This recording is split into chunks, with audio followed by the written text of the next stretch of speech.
எழுத்தாளர் சீனிவாச ராமானுஜம் எழுதியிருக்கும் கிருஷ்ணம்மாள் ஜெகநாதன் 100 மாபெரும் காந்திய வாழ்க்கை எனும் கட்டுரை சிந்தை இணையதளத்தில் வெளியாகியிருக்கிறது.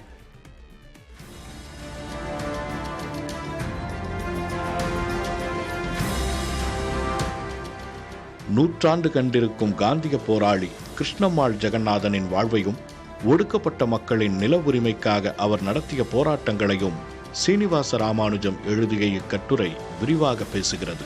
கிருஷ்ணம்மாள் கீழ்வெண்மணி துயரத்துக்கு பிறகு கூலி உயர்வு போராட்டங்களை விடவும் தலித்துகளை நில உடைமையாளர்களாக்குவதே நிரந்தர தீர்வு என்ற பண்பு மாற்றத்தை அடைந்தார் என்கிறது இக்கட்டுரை.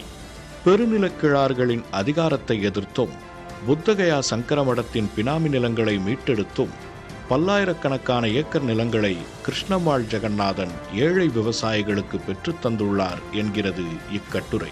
1981 லாப்டி அமைப்பை தொடங்கி நிலங்களை விலைக்கு வாங்கி பகிர்ந்தளித்ததுடன் நிலங்களை தலித் பெண்களின் பெயரிலேயே பதிவு செய்து அவர்களின் பொருளாதார சுதந்திரத்தை உறுதி செய்தார். கிருஷ்ணம்மாள் ஜெகநாதன் நிலம், கிராமம், தலித் பெண்கள் என்ற முக்கோண பார்வையில் உழைத்த உன்னத தலைவர் என்று கட்டுரை நிறைவடைகிறது.